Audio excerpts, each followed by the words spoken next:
Thank you so much, man. You're Oh, thank you. Yeah. Thank you. Hey, good afternoon, everybody.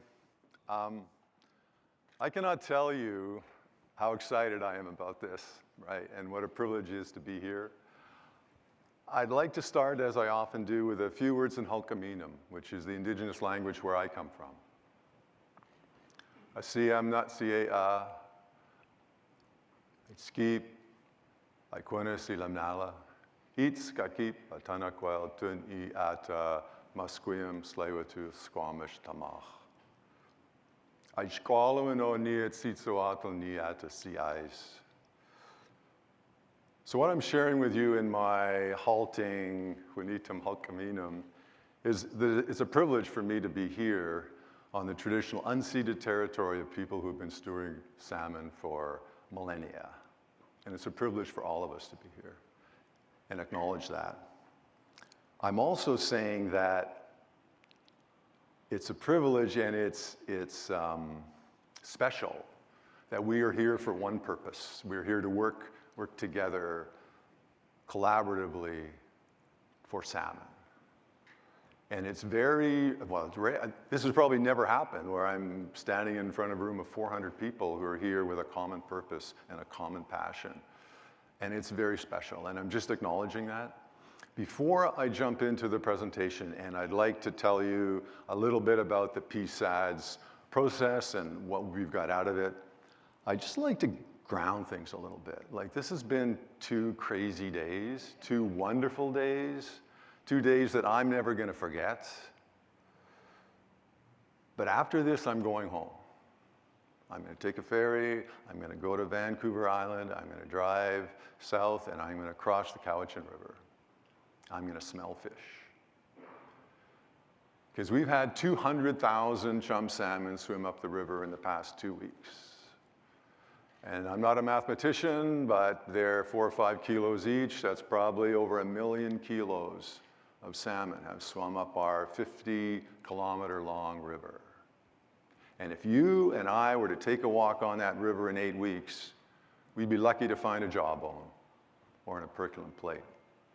That biomass is sucked into the ecosystem, and as you all know, everything from the benthic invertebrates to the bears benefit from that. And after I cross the Cowichan River, I turn off and I turn off and I get on my own dirt road, mountain road, and I'm driving up the road, and I'm gonna drive across a culvert. And that culvert contains a creek that I can jump across in floodwaters without getting wet. It's a jump across creek. It'll be dark, but I'll know that in that creek, there's at least half a dozen coho salmon, right, spawning. And that creek is this big. And if I were to tell that story to someone from away, and if I were to tell them that I live in a river that's 50 kilometers long with like 1 million tons of big fish in it, and I'm driving across a creek this big that's got fish this big in it, and not only that, those fish have been halfway to Japan and have come back home, have come back to where I live. I'm a scuba diver, I can get lost in a swimming pool, right? That's a miracle.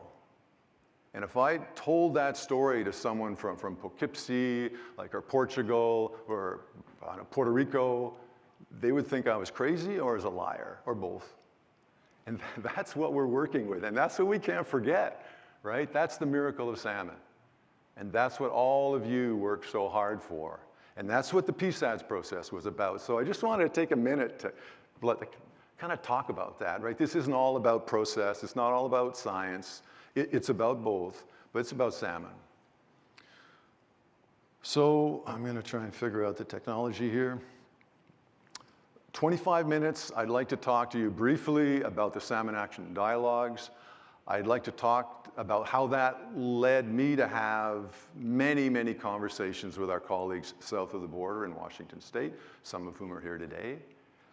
And that informed our collective decision-making about how we might be able to do things a little bit differently in BC, like to benefit salmon, and how we could do that. And then at the end, I'm gonna throw out some next steps. And I think, I can't speak for everybody, but what I'd like from this room is, like, is this crazy talk? Like, Or is there something here? Is there something here? Because, oh, I'm going backwards. Story of my life, right? Thanks to the PSF and FNFC, there was a series of workshops that brought people like many of you, not as big a group, but a similar group together several times to put our minds to this collectively. Like, because if you think about it, 70% of salmon stocks in BC are in tough shape, right? I've been doing this work for 45 years in one way or another, and I've failed miserably. I feel it, right? Things are much worse off than when I started. We're not everywhere, not all at once. We're failing. We need to do something different. It's going to be hard. So one of the products of that process was this slide, which kind of identifies, you know, what are the levers we can pull? We can change how we harvest. We can change our habitat, improve it, like conserve it, protect it. We can change how we operate our hatcheries. We're all doing that. We're all doing that. And I would suggest like 99% of us are probably doing a pretty good job. The problem is, for the most part, and that's changing, we're doing it in our little bubbles, right? Like we're doing a great job, but we're not doing a great job of working together, right? Traditionally, that's changing, and it should change, and it has to change faster. But there's no overarching model that's painting how we're going to do that. So I think the consensus was we need some kind of coordinated. Sorry about that. I'm a learner. So yesterday, Murray Ned showed us this really complicated, you know, diagram of a complicated thing. This is another complicated diagram of a complicated thing, but I like this one better, right? It feels a little more friendly. And there's a few things I'd like to point out. I could talk like about this for a long time, but I'm not going to. But a few of the things that came out of the meetings that generated this schematic are, we need to work together. There's a lot of wisdom in the community, right? That's where the knowledge lies. Like the people who live in the community know it best, know how to look after it, right? They need to be empowered. That there's a real role, having said that, for some kind of overarching provincial guidance and support at a regional level. There's a strong thought that we've got a lot of these things in place. If you've been to some of the workshops and heard some of the work that's going on in the Upper Fraser or in the Nicola or the Watlick fisheries on the west coast of the island, like we're sort of doing this, but it's grown organically. There's no system, right? There's no system. And then finally, we don't need to reinvent the wheel, right? We've got a lot of this stuff happening, but we want to make sure we're driving in the same direction. And so the salmon experts came up with some thoughts. First one was, we're not winning the battle here. Like, there's a lot of good work happening, and some places we're doing well, but not everywhere and not enough. The way we work together, the way we deliver salmon programming is not the best way. I would suggest to you, respectfully, for all the work everyone is doing, we've got some kind of major systems failure here, right? We're not jiving. All that good work is not resulting in the benefits that it should be.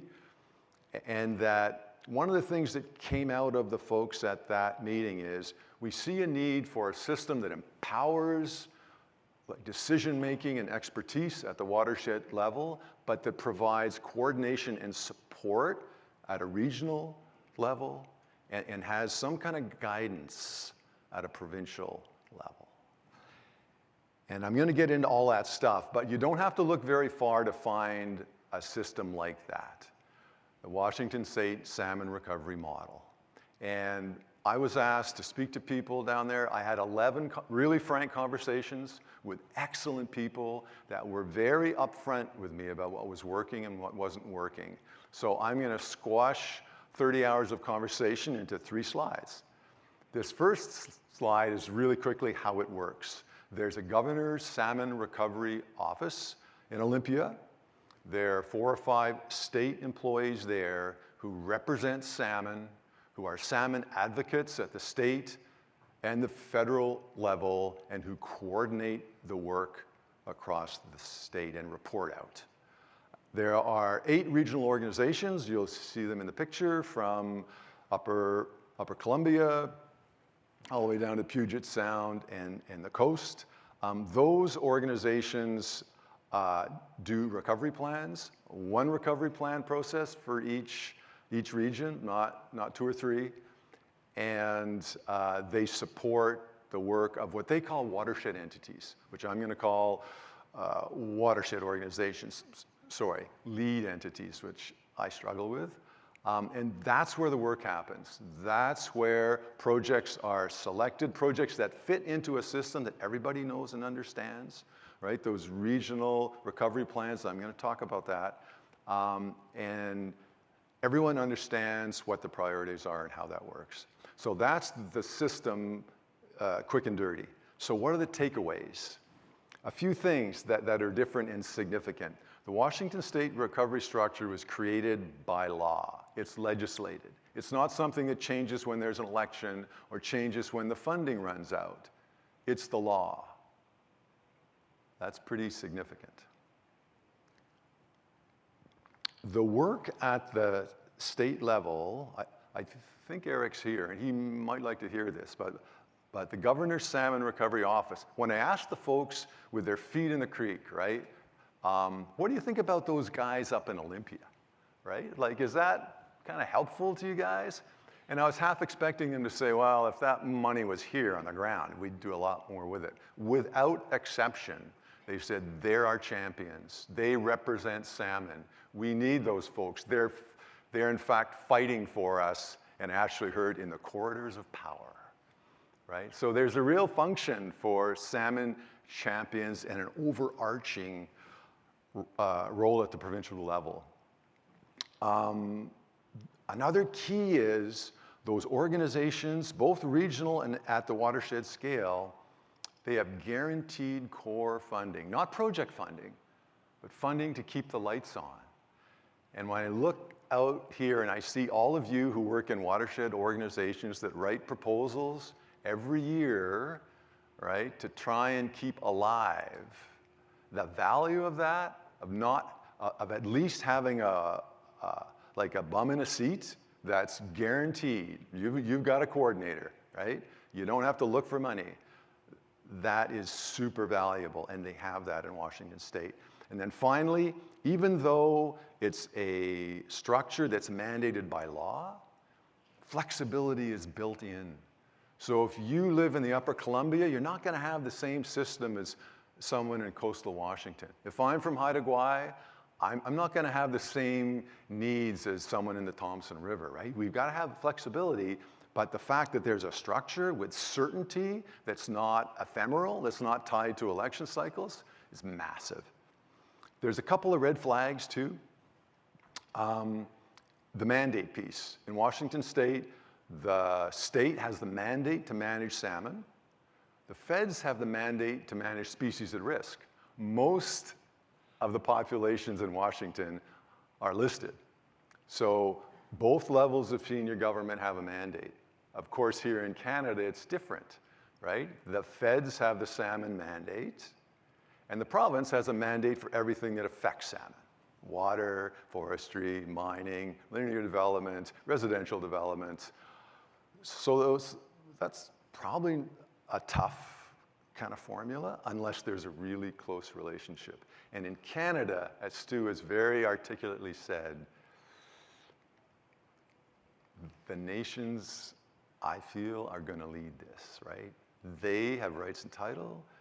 They have thousands of years of experience. The watershed where I live in, the reason that we've been able to experience pretty significant success, the reason I can drive over a river with 200,000 salmon in it is because Cowichan Tribes has embraced a leadership role. The community has supported that. We've learned from each other, and it's strong.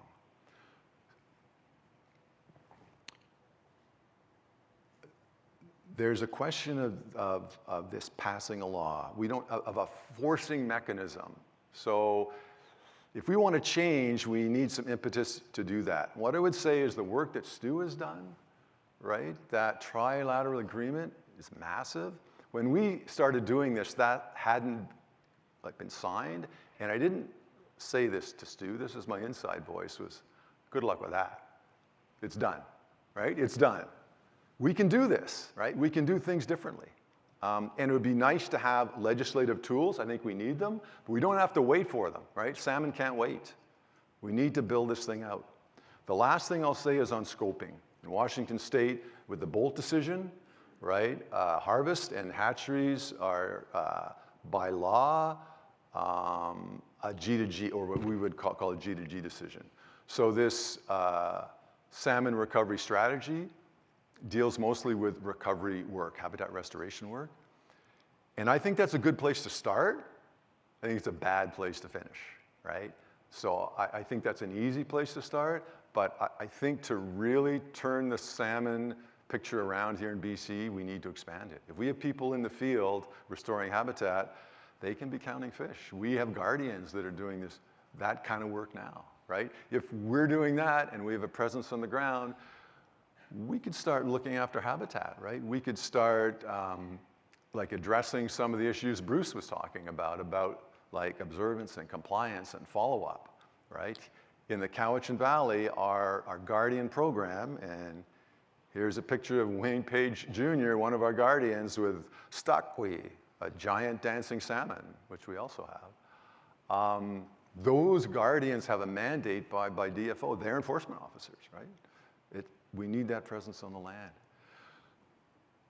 So what's all this mean? If we're serious about this, and we're going to talk about it, right? We'll have a bunch of people up here that are willing to share their thoughts on this. I think we need to do 4 things. We need to work on the governance piece, and that's the hard work Stu is doing, and it is hard work. But unless we can get a situation where the nations, the feds, and the province are working together as equal partners, providing guidance, I don't think we're going to succeed.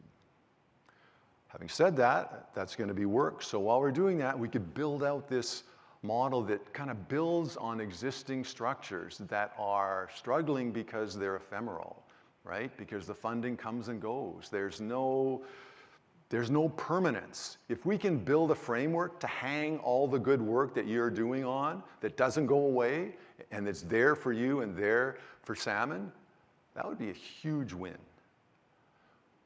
Money, right? We need money, and we've been talking, like we've just spent $100 million a year, right, for 5 years. That's kind of going away. Where are we going to be? This work is worth investing in. It's a good investment.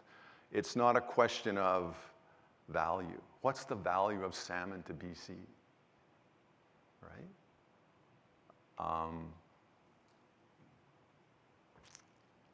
Yeah, I don't even want to think about it. I mean, we have to do this, right?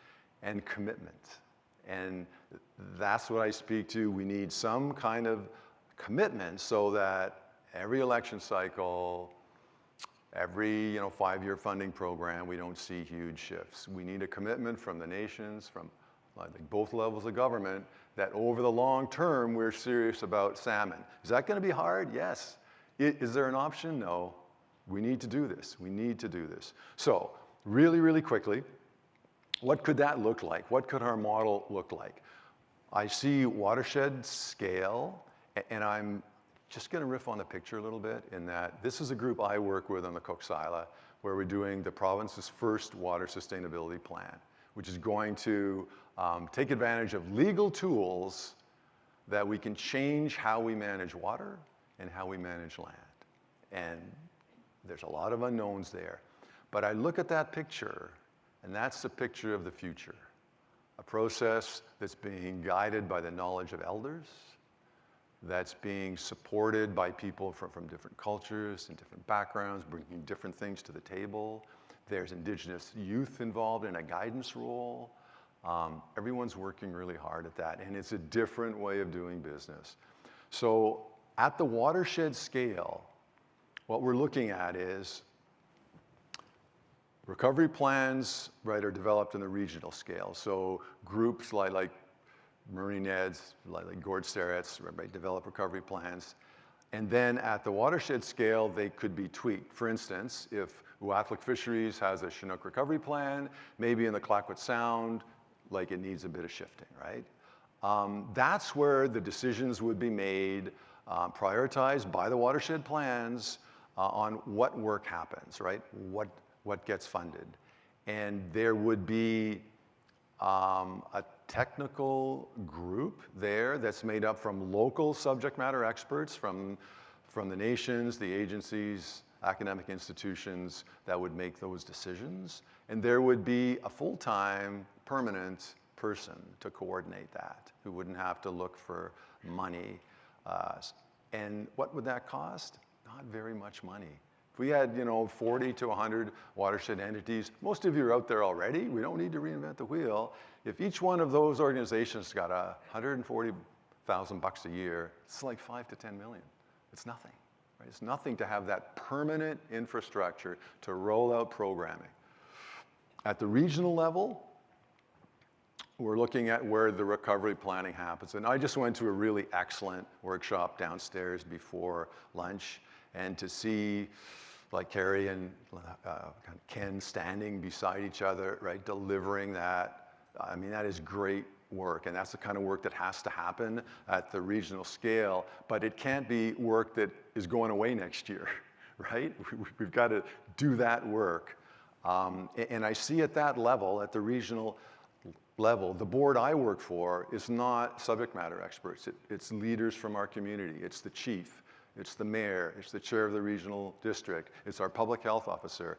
I see at that level, to ground the work in place, it'd be really handy to have like a citizens committee or a board to provide perspective on the technical work.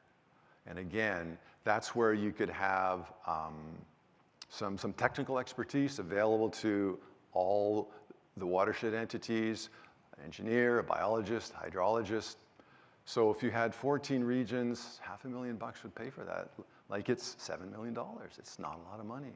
So what happens at the top? Well, at the top is where you've got a trilateral partnership between the 3 authority holders who make the decisions on resourcing the regional entities, and that could change. If there's a big bar, that area needs money this year, right? So that's where that kind of high-end decision making would be made. And they would provide oversight or roll up the data.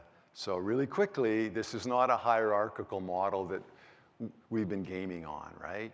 This is a model where at the watershed scale, the work gets done, the communities and the knowledge holders are empowered to make those decisions and do that work, supported by a regional scale that's responsible for the planning piece, right, the recovery planning piece. The reason Washington State works is because they have recovery plans that everyone believes in, right, based on good science, based on indigenous knowledge and teachings, and everyone believes in them. And so it's really easy to prioritize the work.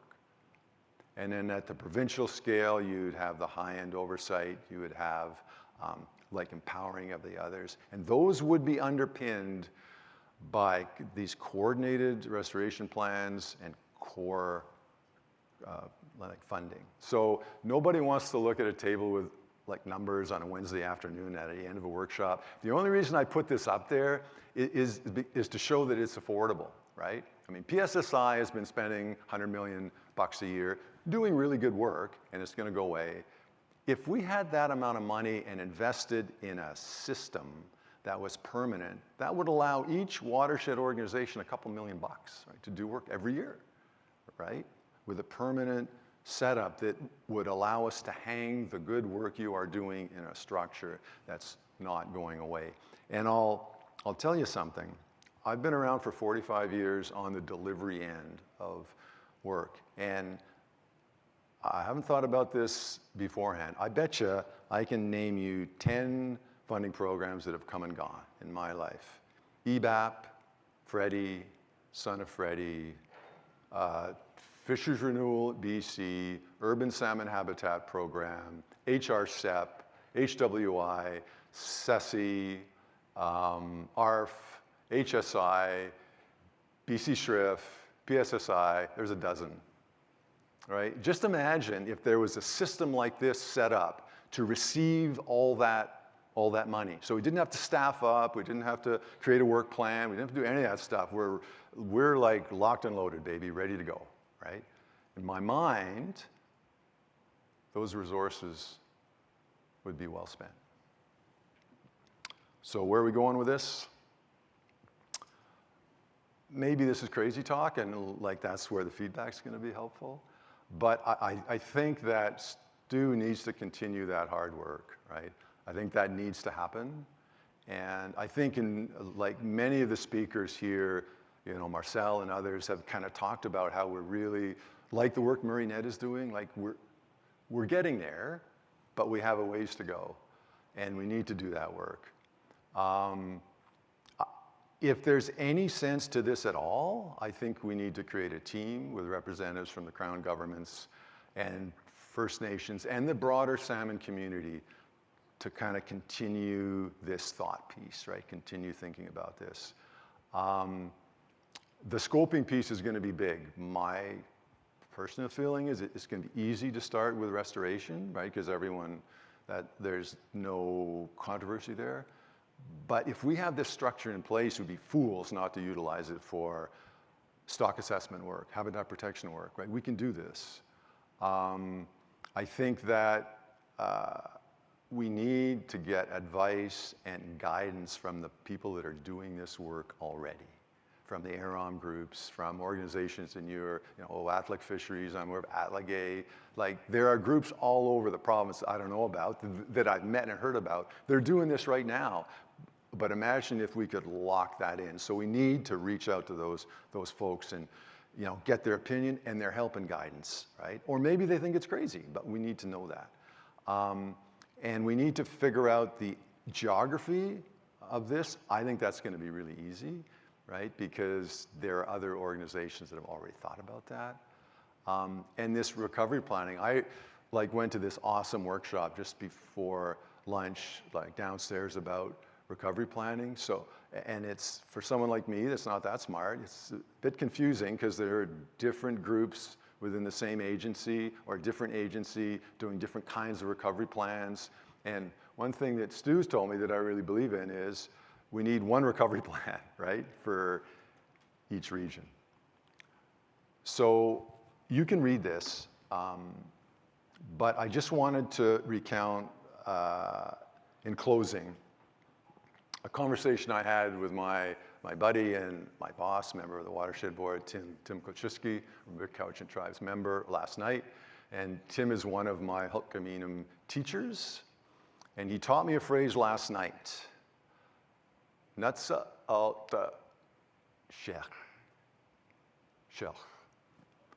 And what that means, like a lot of Hulkaminum, the literal translation is not what it means, right? Natsa is one, shech is path. So one path. That's not what it means. It means finding the right path, right? It means finding the road we're going to travel on that's going to get us where we want to go, where we need to go, right? It's a lot deeper meaning. It's finding the way. And what I think we need to do to save Pacific salmon is natsa alta shech. We need to find the right way, the right path for us, so that we can provide the right path for salmon. And I don't think we're doing that now. I think we're close, but I don't think we're doing it, and I think we need to do it. So with that, as I've been taught, I want to raise my hands to you for all the work you're doing. Thank you for gifting me with your time and attention, right? I really appreciate that, and it's a real honor to have the ability to talk to you about this. So, Haitsapka, thank you. Thank you, my friend. That was awesome. Thank you. Okay. Yeah, you